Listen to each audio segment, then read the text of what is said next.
kita nak kalau boleh semua kita buat doa, kita usaha, kita kongsi, kita turun padang, kita bantu. Inilah yang kita jalankan dari semasa ke semasa. Pejabat kami sentiasa dapat, dan kami sentiasa buat satu laporan bagaimana masyarakat ini buat.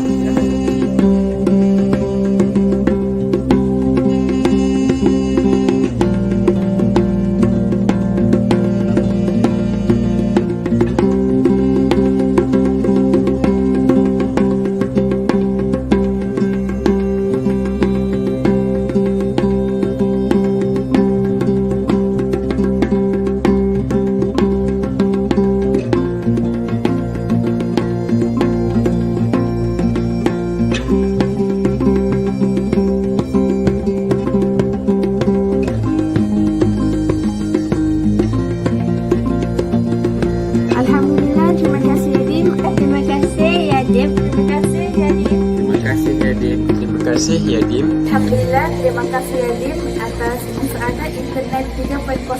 Allah ya Tuhanku, tiada kemudahan kecuali yang Engkau jadikannya mudah. Engkau yang menjadikan kesukaran itu mudah apabila Engkau menghendakinya.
Bismillahirrahmanirrahim.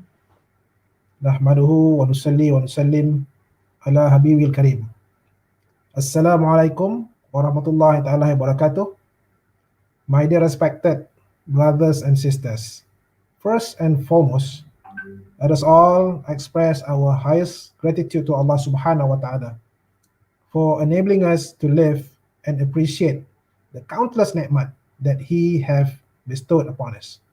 He has also let us gather here a bit virtually to listen to this talk this evening.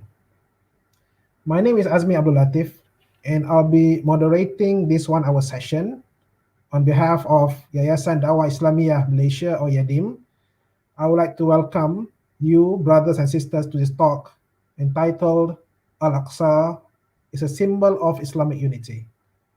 To give elaborations on this topic, virtually together with us throughout this session are two distinguished speakers who are Professor Dr. Fattah Al-Awaisi of University of Ankara, Turkey, and Associate Professor Dr. Aminurrasyyid Yatiban of University Utara Malaysia. Assalamualaikum, Prof. and Dr. Waalaikumsalam warahmatullahi wabarakatuh. Yeah, Professor Abdul Fattah, because you have I mean, you used to work in Malaysia before. So my first question to you is, apa khabar? How are you? Fine, thank you. Alhamdulillah Rabbil Alameen. Thank you. All right, alhamdulillah. So brothers and sisters, for this talk, I'll be posing some questions to our respected speakers, and you may also ask questions to them by writing your questions in the chat box. I will read the questions on your behalf for your speakers to answer. Before I proceed to my first question, allow me to read the brief biography of our speakers. Earlier, I actually received their resume or their biography, and it's very impressive. All right, it's a long list of achievements, okay, by these two speakers. But because of the time constraint, I only read a brief brief biography of the speakers. First, Professor Dr. Abdul Fattah Al-Awaisi is a renowned international professor of international relations, fellow of the Royal Historical Society, United Kingdom, and founder of the field of inquiry of Islamic Jerusalem Baitul Maqdis studies. He is a Muslim Maqdisi from Baitul Maqdis who lived in Arab, Muslim, and Western countries. After he was awarded his PhD in 1986 from the University of Exeter, UK, he has been teaching and researching for 35 years at Arab, British, Malaysian, and Turkish universities, where he was the distinguished visiting professor at University Utara Malaysia, UUM, for 8 years, from 2012 to 2020. Professor Al-Awaisi is currently a professor of international relations at Social Sciences University of Ankara, Turkey. In short, Professor Al-Awaisi is an energetic Muslim scholar and a visionary, accomplished, and innovative Muslim academic leader who dedicated and planned his lifetime to education and knowledge as a base for human development, with a passionate and grittier commitment to progressive education, research, and community welfare. About Associate Professor Dr. Aminurrasyyid Yatiban, all right, he is the first and current Director of Institute of Excellence for Islamic Jerusalem Studies at University Utara Malaysia. He is also a senior lecturer at School of International Studies, College of Law, Government, and International Studies. He was previously a senior lecturer at University Malaysia, Kelantan. He is also a member of Board of Trustees for Academy of Islamic Jerusalem Studies, or ISRA, United Kingdom. Dr. Aminurrasyyid obtained his PhD in Islamic Jerusalem Studies from Al Maktoum Institute, University of Aberdeen, in 2006.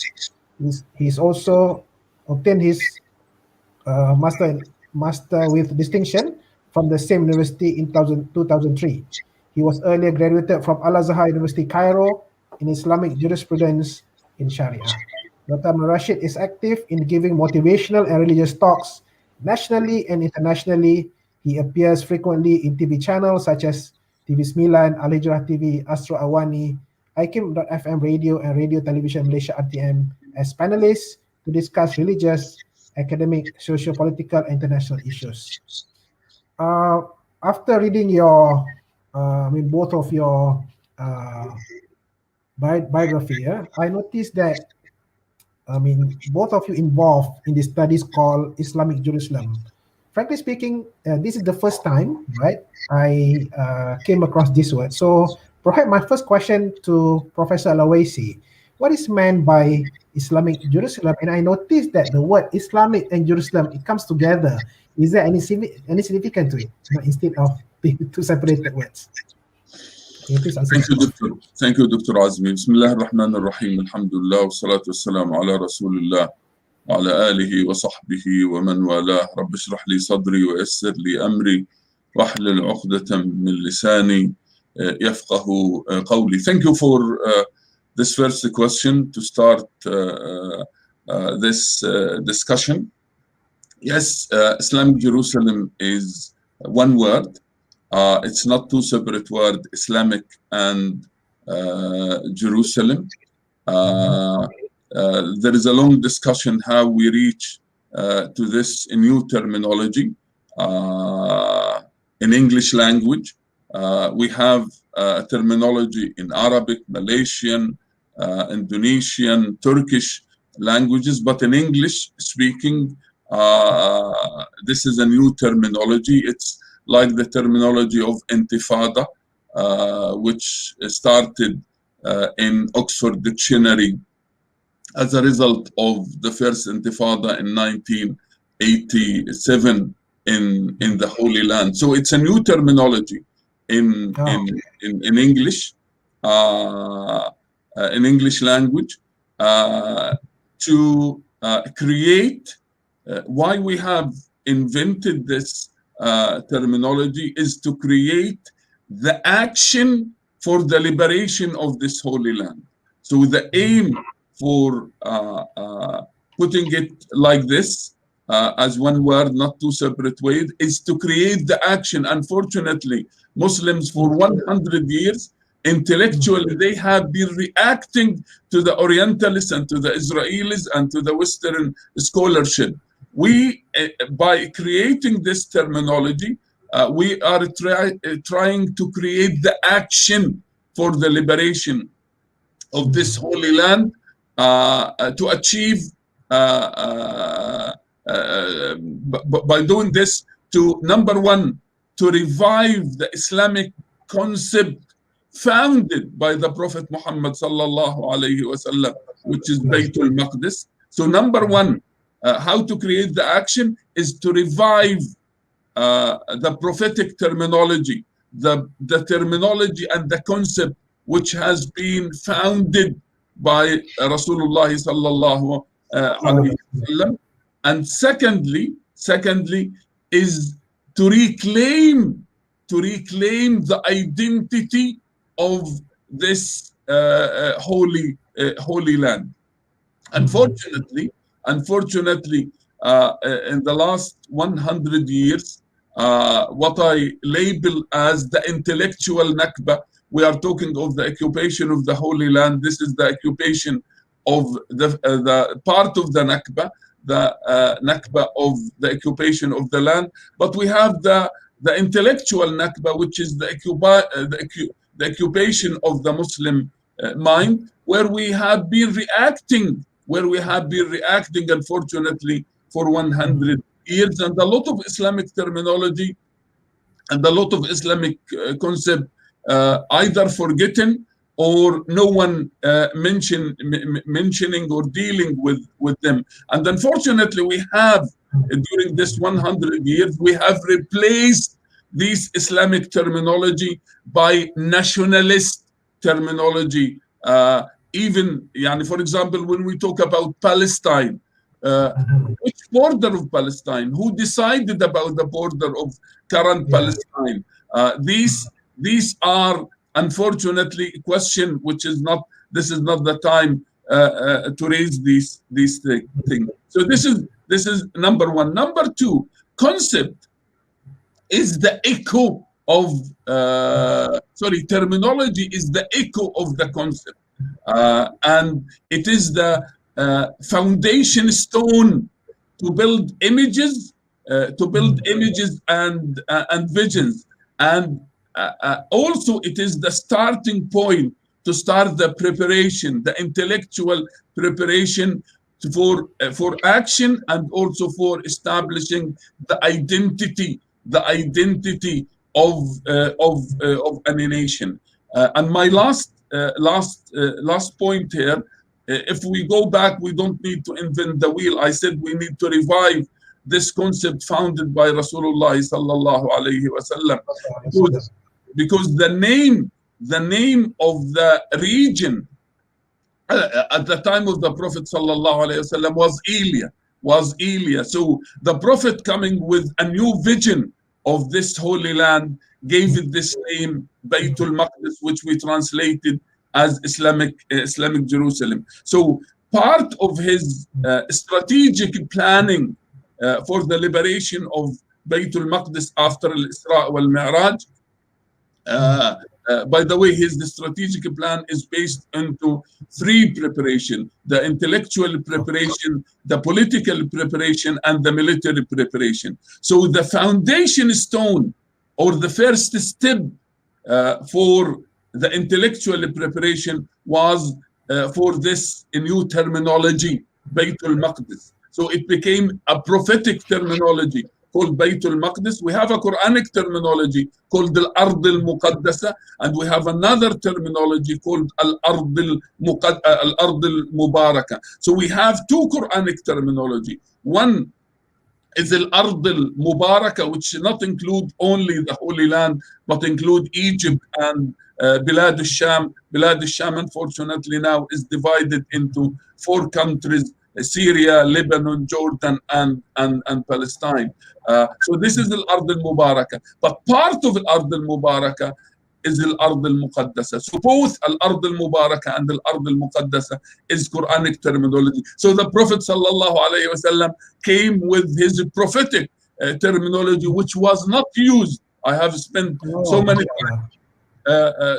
times try to research this, and we came to the conclusion that the word Bayt al-Maqdis was not mentioned. Before I finish, there's Al-Bayt al-Muqaddas and Bayt al-Maqdis, and both are prophetic terminology. Al-Bayt al-Muqaddas is Al-Aqsa Mosque. Al-Aqsa Mosque is Quranic terminology, while Bayt al-Maqdis is a region. So Bayt al-Maqdis is a region. It's not the city of Al-Quds. It's not the city of Jerusalem. It is a region, and there is a research has been published on this, and this region affect the rest of the globe. It affects Malaysia, and it affects America. It affects Russia. It affects China. It affects most of the world in the past, in the present, and in the future. And the borders of Baytul Maqdis, Islamic Jerusalem, is holy like Mecca and Medina. And I will leave our audience with a very important book which has been published and translated into Malay by Halwan in Kuala Lumpur, and the name of the book called Grounding the Concept of the Prophetic Terminology, Baytul Maqdis. Okay. All right. Thank you very much for the long explanation. Very interesting. So it's can I say that the term Islamic Jerusalem is just like to create a mindset of of the people to understand the struggle of of the Palestinian. I'm not talking about the Palestinian. I'm talking about the Muslim Ummah, because the issue of Baytul Maqdis, the issue of Islamic Jerusalem, is not only for the Palestinian nor for the Arabs, and this is one of the problem of the Muslim, of the occupation of the Muslim mind, that we are saying this is a Palestinian issue, talking it from a nationalist point of view. This is why we did not liberate this land. This is an Islamic issue, and as I said, the aim of bringing this Islamic Jerusalem, bringing the two words together, is to shock, but in the same time is to revive the prophetic terminology and to reclaim the land. As you said, I will just be very brief. When I was in Western country, when you say Jerusalem, the word Jerusalem, it comes to the mind, this is the Jewish Jerusalem, this is the Christian Jerusalem. Exactly. So we need to reclaim this land by putting it Islamic Jerusalem. We are not renaming, we are reclaiming the Islamic identity of this land. Exactly. Yeah, I think that's what, as you said, that's what have been ingrained in the minds of even the Muslims. Yeah. So back to our topic for today. I think the second question will be answered by Dr. Aminurrasyyid. So what is Al-Aqsa Mosque? Can you please, normally when people say Al-Aqsa Mosque, we just have, what we have in mind is the Dome of Rock and, the mosque only. But what is actually Al-Aqsa Mosque, and why is it significant? Professor Aminurrasyyid? Thank you. Bismillahirrahmanirrahim. Assalamu alaikum wa rahmatullahi wa barakatuh, and very good afternoon. Thank you very much, Dr. Azmi, our respected panelists, Professor Dr. Abdul Fattah Al-Awaisi and YADIM team that organized this very important session, although we will be in this program for about 1 hour, but it is very important for us to look into the topic that we supposed to discuss today. And Dr. Azmi, everybody knows about Al-Aqsa Mosque, the name. Just sometimes they feel like Professor Dr. Abdul Fattah Al-Awaisi mentioned that Al-Aqsa Mosque is just like the translation of Al-Aqsa itself, the farthest mosque, means that the mosque that located somewhere, if from Turkey, for example, to take a flight to Al-Aqsa Mosque, maybe take 2 hours or 3 hours, or from Malaysia to Al-Aqsa Mosque will be the farthest mosque, means the mosque yang paling jauh, the farthest mosque. That some may think that, why should we talk too much about Al-Aqsa Mosque, while Al-Aqsa Mosque is the mosque located in Palestine or in the occupied Palestine. Okay, so this is very important for us, especially when we discuss about Islamic Jerusalem term.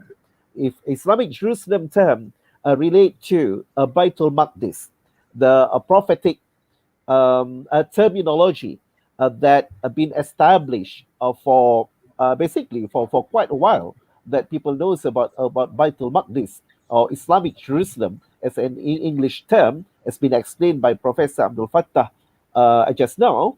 Then of course we cannot detach Islamic Jerusalem or Baitul Maqdis with Al-Aqsa Mosque. Even Baitul Maqdis itself has been mentioned in Surah Al-Isra, for example. It has been mentioned in the verse Surah Al-Isra, the first verse. Subhanalladhi asra bi'abdihi laylan ila al-masjidil min al-masjidil harami ila al-masjidil aqsa. Okay, but we cannot just stop at that point. Alladhi barakna hawlah.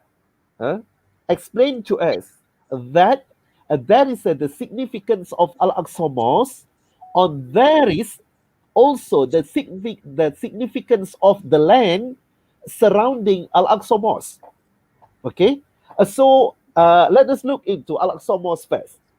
Then we know that it has been mentioned in the Hadith, for example, with regard to what is Al-Aqsa Mosque.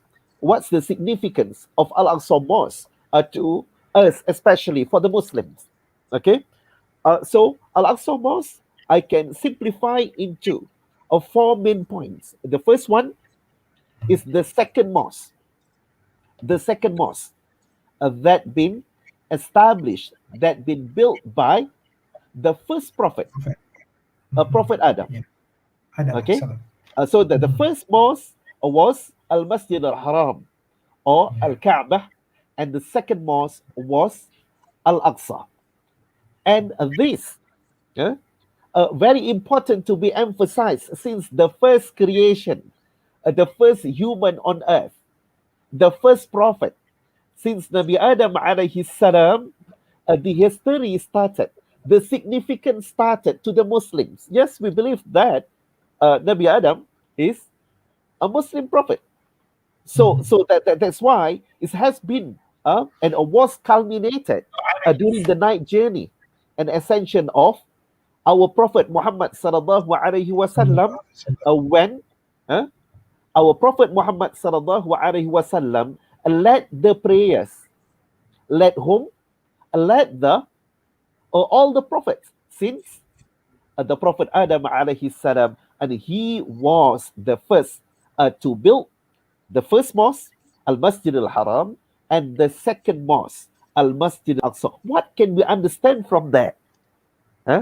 Or we can ask ourselves, Whose mosque is that? When we are talking about Al-Aqsa, whose mosque is that? A simple answer is هذا مسجدنا. This is our mosque. Our mosque. So anything happen to Al-Aqsa Mosque, then this is something, if somebody attack Al-Aqsa Mosque, they attack us Muslims. Actually, exactly. That's why what Prophet Muhammad sallallahu alaihi wasallam showed to us is a very, very important. After the night journey, the event of night journey, then that's the time that Prophet Muhammad sallallahu alaihi wasallam, yes, during that time, with all the struggles, with all the obstacles that he and the Muslims had to face, yeah, but then he started to develop his plan towards the liberation of Al-Aqsa Mosque and Baitul Maqdis. Okay, so that's the thing that we need to understand when we are talking about Al-Aqsa Mosque. Al-Aqsa Mosque under attack. Al-Aqsa Mosque has been bombarded, for example. Then this is our mosque that have been bombarded by the Zionists. Okay. Secondly, Al-Aqsa Mosque was the first Qibla. First Qibla, yeah. The first Qibla. And we all know that our Qibla now is not the first for the Muslims. I mean, even during the time of the Prophet, initially the Qibla was Al-Aqsa. Okay. And this status remain until the day of judgment. And again, we should ask, this is the Qibla for whom? Our Qibla. Indeed, it is Qiblatuna. Why Qiblatuna? This has been instructed by Allah, that, and Allah selected Al-Aqsa as the first Qibla. And we understand the significance of the Qibla is to unite the people. And we can also understand behind the instruction of Allah that having Al-Aqsa as the first Qibla basically is to bring people, those who obeyed Allah, Muslims, since the time of Prophet Adam until now. Until now, that we shared the first Qibla, and then the Qibla has been shifted to the second one. And in most cases, the first Qibla or the first mosque or whatever the first, the status will remain the same, with the same significance, and the connection is even closer and stronger, especially with the event of night journey and ascension. Okay. Thirdly, if I can simplify briefly. Yeah, go ahead. Yep. Okay. Should I stop there? Okay. No, go ahead. Your answer. When I mentioned about we cannot detach between Al-Aqsa and Baitul Maqdis, Al-Aqsa and Islamic Jerusalem, we cannot detach that. That's why in some other verses, for example, even I mentioned about Surah Al-Isra, the first verse, and also another what Allah said about وَنَجَّيْنَاهُ وَلُوطًا إِلَى الْأَرْضِ الَّتِي بَارَكْنَا فِيهَا لِلْعَالَمِينَ, mentioned clearly about the significance of the land. And that is why our Prophet not only emphasized about Al-Aqsa, but also the significance of the land. And we can see now, this is in the reality, that what does that mean by Al-Aqsa? Because some may argue that Al-Aqsa is governed by the Jordanian or the Jordan authority. But what does that mean by having the authority to administrate or to govern Al-Aqsa, but Al-Aqsa and the whole Baitul Maqdis are still under occupation. And we can see a discrimination after discrimination. We can see attack after attack. We can see persecution after persecution. We can see killing after killings.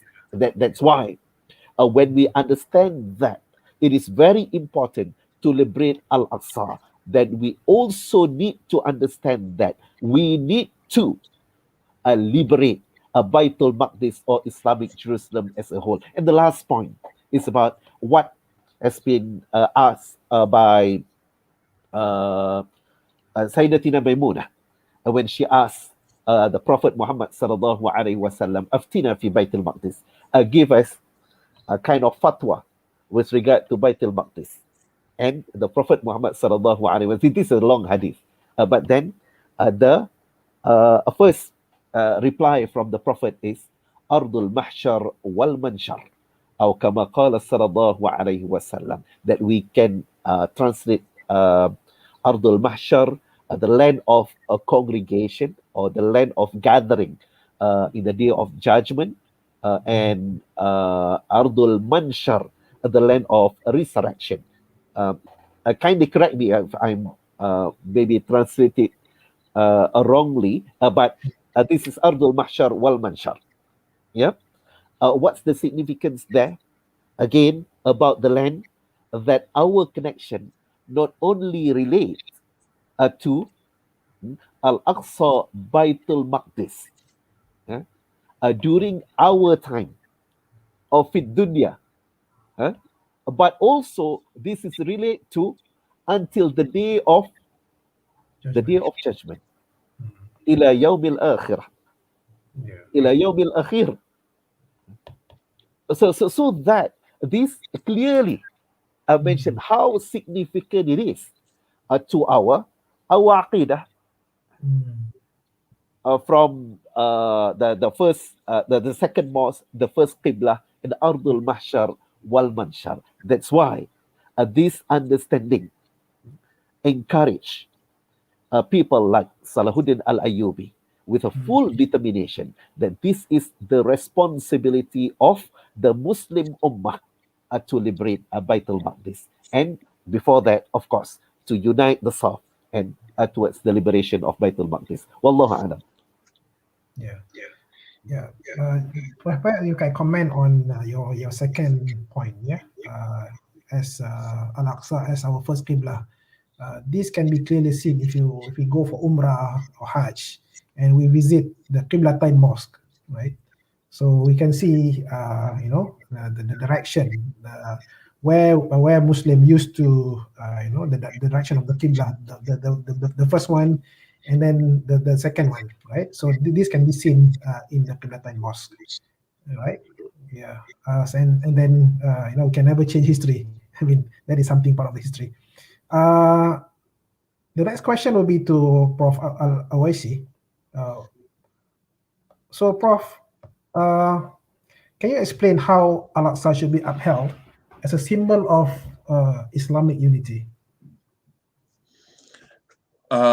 Maybe before I explain how we need to explain why, and I think Dr. Amin very nicely, he started why, but maybe because of the limitation of time, I might add a few points to his excellent explanation. The Qibla, the first Qibla, this was the longest Qibla for the Prophet sallallahu alaihi wasallam. It was for the whole of the Meccan period, because the prayer started with the first day of Islam. When you read Ya ayyuhal muzammil, Ya ayyuhal muddathir, and we know there was two prayers, the prayer in the morning and the prayer in the afternoon, in the evening.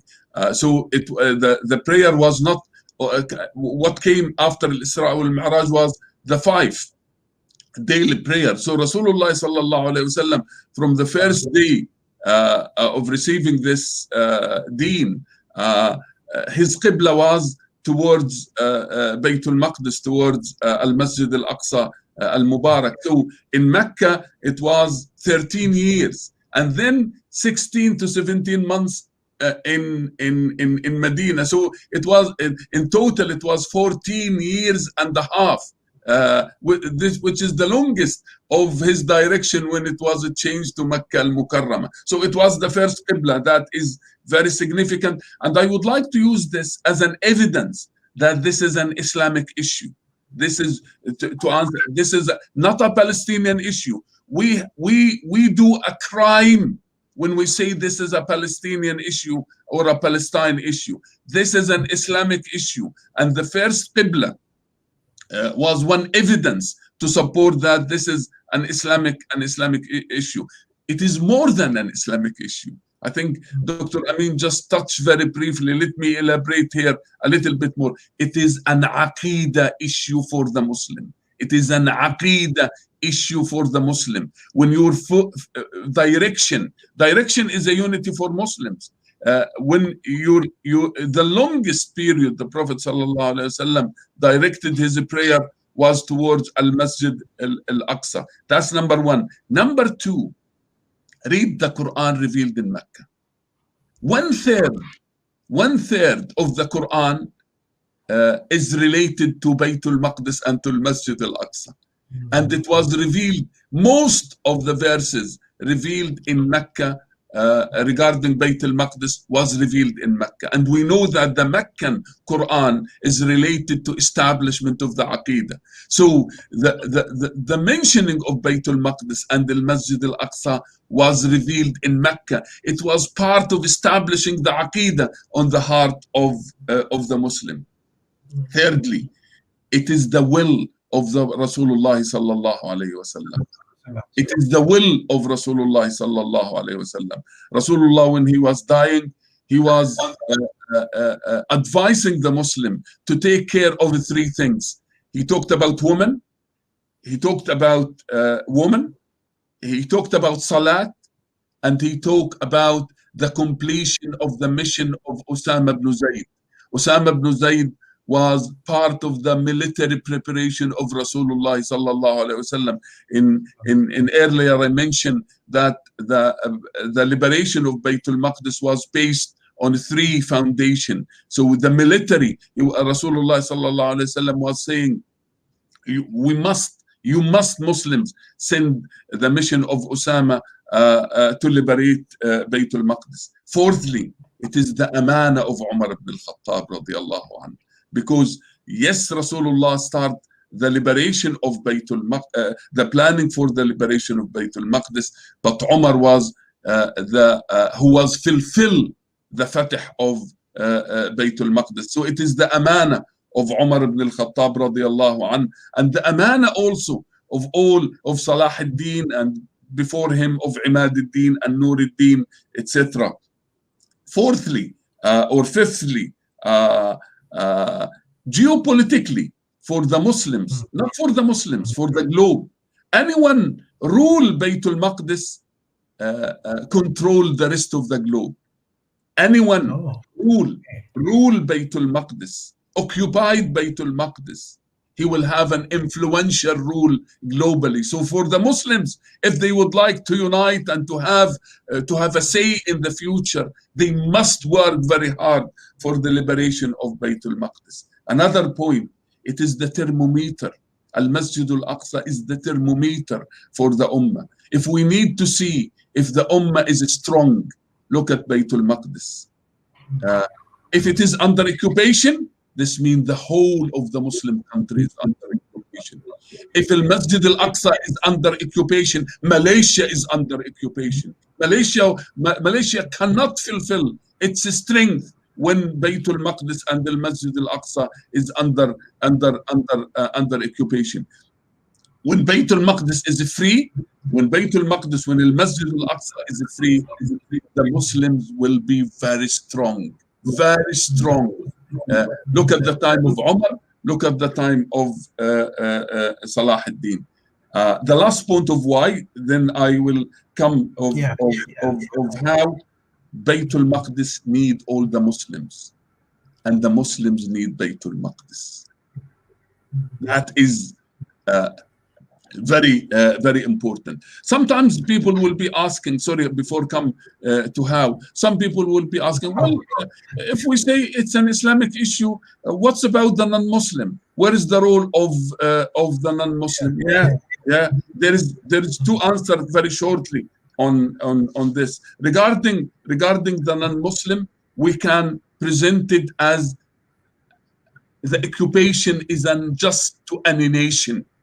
The occupation is unjust to any nation. And secondly, we can look at it from a human rights. When me as a Muslim cannot go to visit my masjid, as Dr. Amin mentioned, when I can't go to pray, and there is a restriction and deportation of me, of not allowing me there, so we can start talking about human rights. Let me now come to how. I think this is your main question. How Al-Aqsa Mosque can be upheld as a symbol of Muslim unity. Let me put it in points. I will try to be short, but I will put it in points. Number one, I mentioned about the intellectual nakhl, the intellectual crisis. The first thing to uphold this as a symbol of Muslim unity, Masjid Al-Aqsa, is we need to liberate the mind of the Muslims.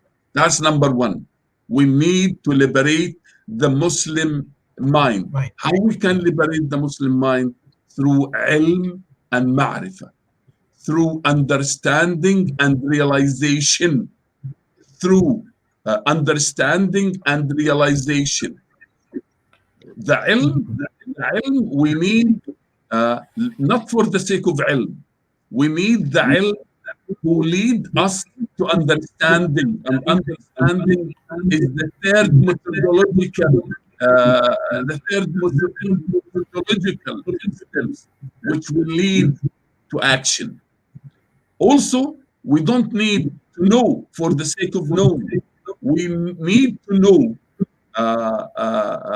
to realize, to reach the fifth level, the fifth methodological level, which is idrak, which is realization, which can lead to change. We need to remember that what is the first verse in the Quran revealed to Prophet Muhammad sallallahu alayhi wa sallam? It is the verse Iqra bismi rabbika alladhi khalaq. Read on the name of Allah, not read on the name of America or of Israel or of Western country. Read on the name of Allah subhanahu wa ta'ala. اقرأ باسم ربك الذي خلق خلق الإنسان من علق اقرأ وربك الأكرم الذي علم بالقلم علم الإنسان ما لم يعلم. Allah subhanahu wa ta'ala talking about the tools of ilm and ma'rifah to us. So number one, we need the beneficial ilm. We need the beneficial knowledge which can lead us to strategic thinking and strategic planning, where we can change the issue of Baytul Maqdis, not a Palestinian issue, not an Arab issue, but a local issue in Malaysia, a local issue in all Muslim country. And I'm mentioning Malaysia here because I'm talking to my Malaysian brothers and sisters. We need, through ilm and ma'rifah, through understanding and realization, we can turn this issue to be a local issue. It's not a local issue until now in Malaysia.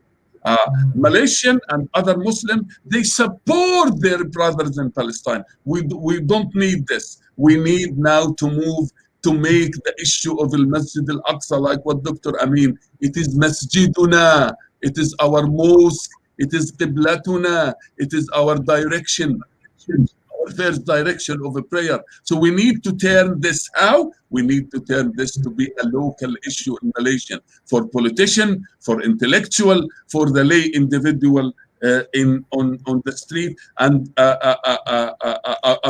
I'm sure here Islamic Da'wah Foundation Malaysia can lead on doing this because the issue of Al-Aqsa is the Da'wah issue. So this is part of the responsibility. I'm calling on the chairman of this foundation that they must work very hard to turn this as a local issue for Malaysia. So this is number one.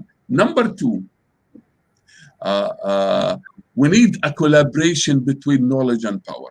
We need a collaboration between knowledge and power.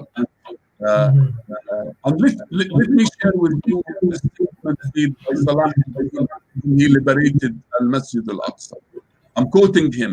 He said to his soldiers, to his officers, because they were very happy that they managed to liberate Al-Masjid Al-Aqsa after 88 years of Crusader occupation. What he said to them, I'm quoting, "I have not conquered the lands with your swords. I haven't conquered your land with your weapons. Rather, I conquered them with the pen of Al-Qadi al-Fattah." So Salah ad-Din was talking about the collaboration between knowledge and power. Knowledge was represented by the scholar Al-Qadi al-Fadil, and the power represented, the political power and the military power was represented by Al-Qadi al-Fadil. So we need, I talked about the knowledge. I talked about understanding the ilm. I talked about the ma'rifah, the realization.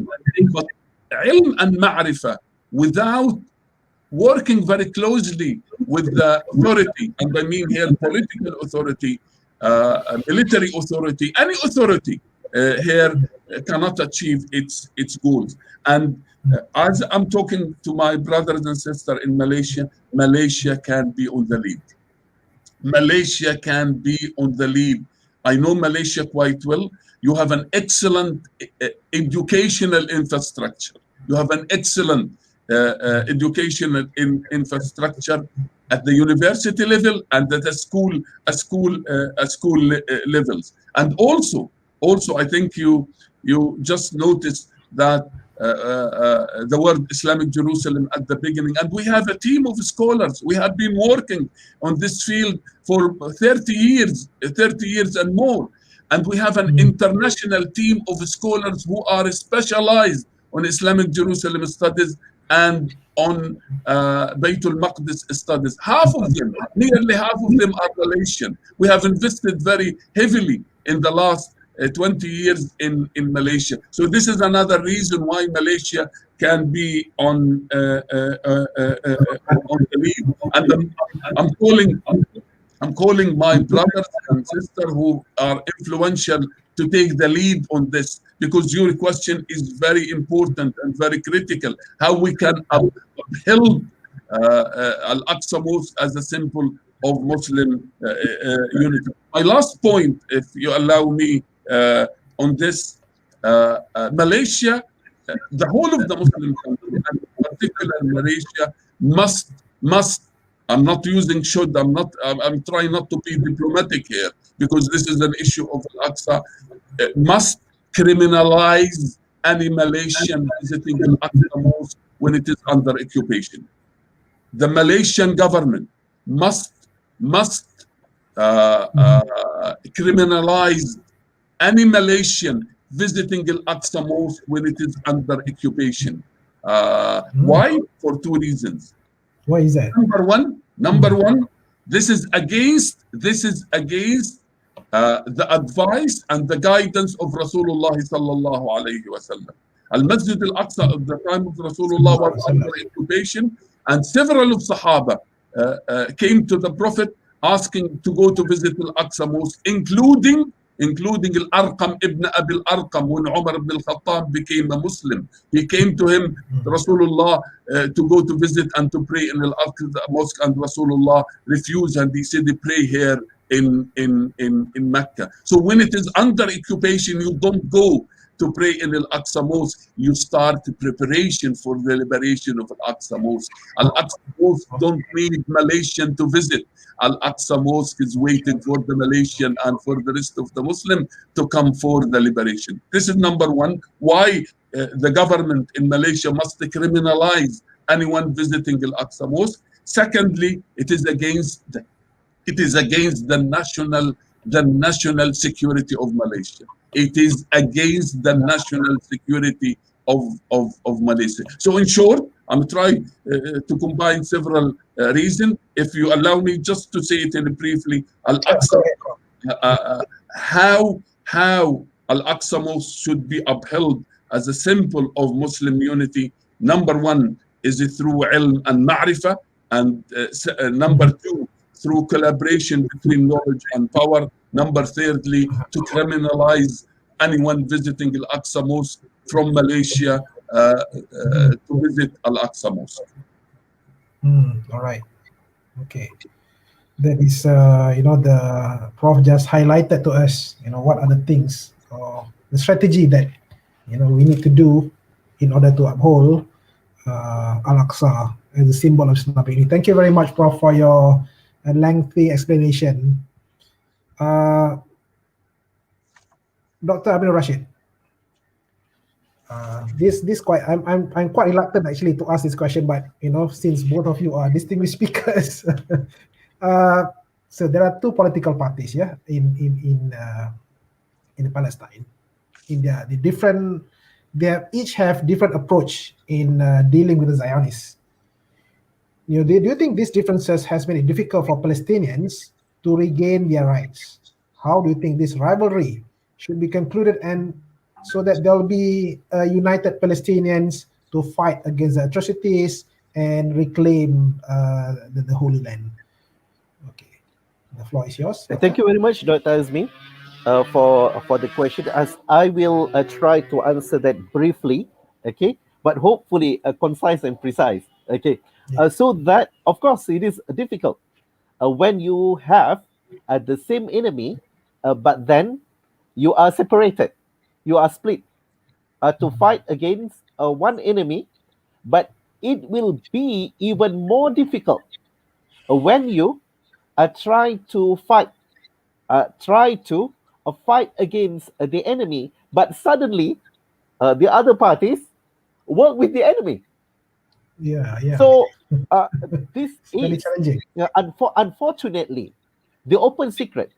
Even just recently, in June, 24th of June, if I'm not mistaken, what happened to brother Nizar Banat? He was arrested and beaten to death. We may think that he was arrested and beaten to death under the Zionist regime or the Zionist army, but it's not. He was arrested and beaten to death, unfortunately, under the Palestine Authority. So this is a big call. That unfortunately, what we have seen today is even somebody work with them, and these are not. This is not new. This is from since the Oslo Accords, if I'm not mistaken, that this kind of a trend and attitude developed and established. That's why, while we all, after the 11 days attack by the Israeli regime against Gaza, we are in Malaysia. We shared the jubilation of the people in Gaza, Palestine people in Gaza, because they successfully defended their land.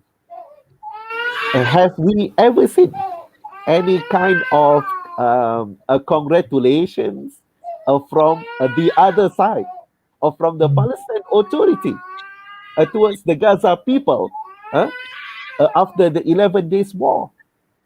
Or 11 days attack by the Israeli regime? This shows to us a very, very serious things happen there. And of course, theoretically, for both parties need to work together here and there to strengthen the unity of the Palestinians.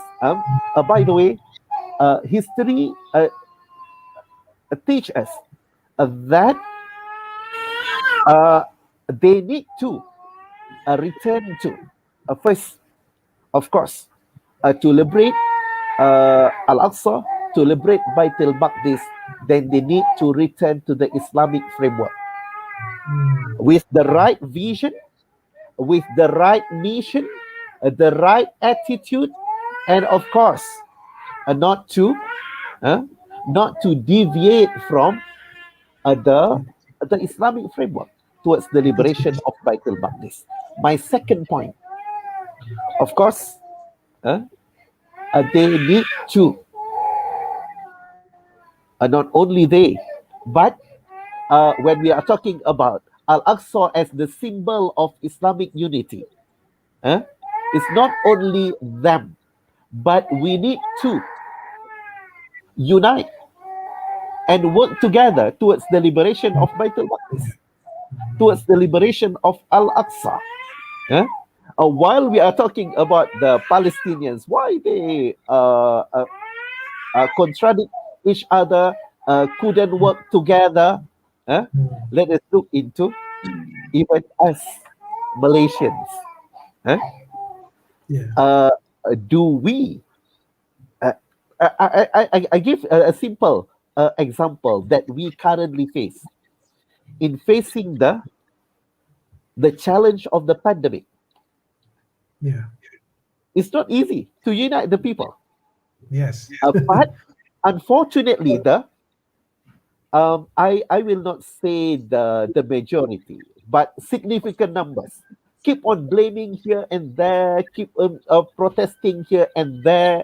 Yes, theoretically, unite is like a simple word, but again, we need to go back to the right foundation. To unite is not for personal interest. To unite is not only for national interest, but to unite is to re-establish our responsibility, especially for the Muslims. As a Muslims, we have to. It's not about we ought to, but we have to. We have to unite. This is our responsibility. And Salahuddin showed to us how he united the people.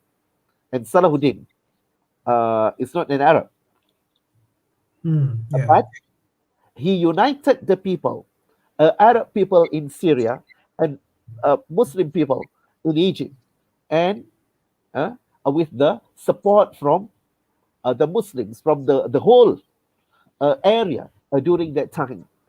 And this is the precondition. To liberate Baitul Maqdis, we have to unite theoretically and practically. And to start with populations, we have to unite here in Malaysia, okay? And try to put aside any kind of insignificant differences. Yes, people cannot agree on every single thing, especially. but we should work together to try to find the best similarities among us and to put aside the differences towards this a big responsibility towards the liberation of Baitul Maqdis. And of course, by liberating Baitul Maqdis, Muslims historically proven that we can, or Muslims could uphold justice as the foundation of the region, as the foundation of the Muslim Ummah, and of course, by upholding justice, we will secure the peace, inshallah. Okay, thank you very much.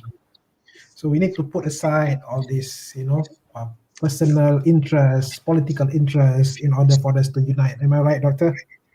Yes.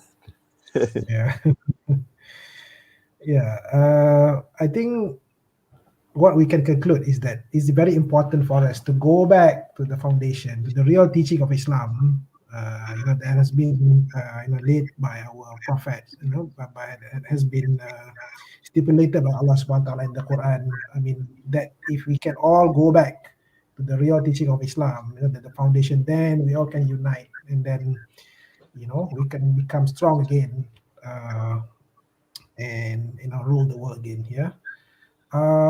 We are almost, time is almost up now because we have to finish by 4. All right. I still open the floor to the audience if there is any question.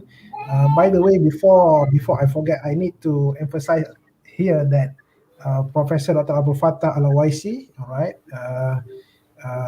being one of the guest speakers for today, is actually part of the international collaboration established by YADIM, all right, with international scholars around the world. Okay, I think we have to conclude the session, right, for today. All right. Therefore, I think on behalf of the Islamic Dawah Foundation Malaysia, or YADIM, I would like to thank again Professor Dr. Abdul Fattah Al-Awaisi, all right, of University of Ankara, Turkey, and Associate Professor Dr. Aminurrasyyid Yatiban of University of Malaysia, for enlightening us on questions related to Al-Aqsa as a symbol of Islamic unity. I wish that we should have, we have more time. It's very interesting, talking to the two distinguished scholars, with this one hour limit. There's so much thing actually we can discuss. I think we can even be extended to to few more hours. I wish that can happen. All right. I would like also to thank all the audience for your presence in today's talk, and also the crew members of YADIM Television. Let us make dua to Allah Subhanahu wa Taala to put an end to this continuing oppression faced by the Palestinians and other affected Muslim communities around the world. Yeah, let us also pray to Allah Subhanahu wa Taala to lift the pandemic from our lives. La hawla wa la quwwata illa billahil aliyyil azim.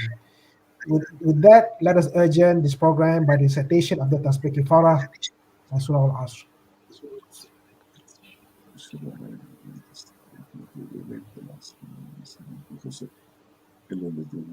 Okay, with that, I'd like to say Assalamualaikum warahmatullahi ta'ala wabarakatuh.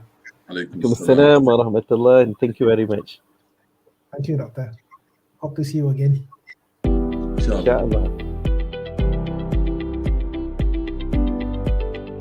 Bismillahirrahmanirrahim. Alhamdulillahirabbil wa bihi nasta'in. Saban tahun, setiap tahun kita melaksanakan korban. Itulah yang diarahkan oleh Allah Subhanahu wa taala dalam Al-Quran, washalli lirabbika wanhar. Maka lakukanlah nahar setelah selesai melaksanakan solat. Jadi dalam ayat surah Al-Kausar ayat kedua, maka lakukanlah solat dan kerjakanlah korban. Begitu juga dalam hadis Rasulullah SAW mengatakan bahawasanya kana yudahi bikabshaini qala wa ana udahi bihima. Jadi daripada Rasulullah SAW, hadis daripada Anas mengatakan bahawasanya Rasulullah SAW berkorban dengan menyembelih 2 kibash, dan Anas juga melakukan perkara yang sama. Dan banyak perbicaraan daripada para ulama dan juga perbahasan dalam Quran dan sunnah yang menunjukkan bahawasanya berlakunya pensyariatan korban. Dan itu juga yang nyatakan dalam Quran. Allah menggambarkan dalam Quran tentang korban yang juga pernah dilakukan zaman berzaman. Itu korban anak Nabi Adam alaihissalam. Iz qaraba qurbana fatuqbila min ahadihima wa lam yataqabbal minal akhar. Itu menggambarkan bahawasanya korban itu bukan sekadar ibadah Nabi Ibrahim dan Nabi Muhammad, tapi seawal zaman manusia dimulakan kehidupan di muka bumi ini.